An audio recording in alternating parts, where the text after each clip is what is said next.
عمران حکومت کا خاتمہ، 57% عوام خوش، 43% ناراض۔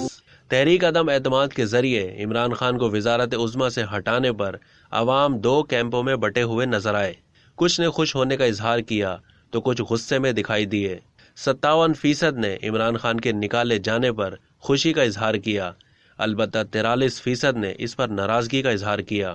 اس بات کا انکشاف گیلپ پاکستان کے سروے میں ہوا، جس میں ملک بھر میں 1000 گھرانوں نے حصہ لیا۔ یہ سروے 10 اپریل سے 11 اپریل 2022 کے درمیان کیا گیا۔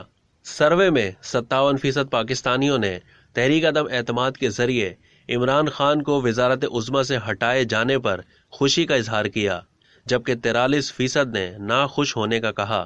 جن 57% نے خوشی کا اظہار کیا، ان میں 71% نے اپنے فیصلے کی اہم وجہ پی ٹی آئی دور حکومت میں مہنگائی اور غربت میں ریکارڈ اضافے کو بتایا۔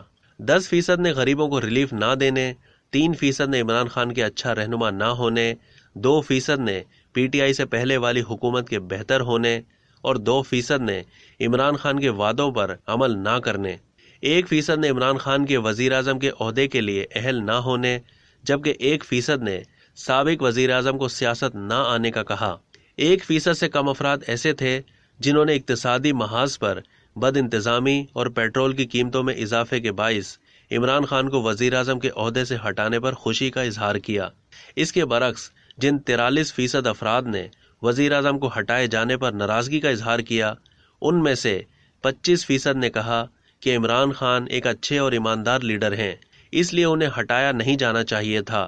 18% نے بہترین رہنما ہونے، 15% نے ذاتی طور پر عمران خان کو پسند کرنے، 10% نے ان کے ملک کے لیے اچھا کام کرنے، 4% نے مخلص ہونے، 4% نے کرپٹ سیاسی رہنماؤں کے اقتدار میں آنے، 3% نے عمران خان کے غریبوں کے لیے مختلف پروگرام شروع کرنے، جبکہ 2% نے بیرونی سازش پر عمران خان کو ہٹانے کی مخالفت کی اور اس پر ناخوش ہونے کا کہا۔ البتہ سروے میں 13% پاکستانی ایسے تھے جن کا کہنا تھا ان کی ناراضگی کی اہم وجہ یہ ہے کہ وہ چاہتے تھے کہ پی ٹی آئی حکومت اپنی 5 سالہ مدت پوری کرے۔ اب تک کے لیے اتنا ہی۔ مزید معلومات کے لیے ڈیلی جنگ کے یوٹیوب چینل کو سبسکرائب کرنا نہ بھولیے اور فیس بک کے پیج کو بھی لائک کرنا نہ بھولیے۔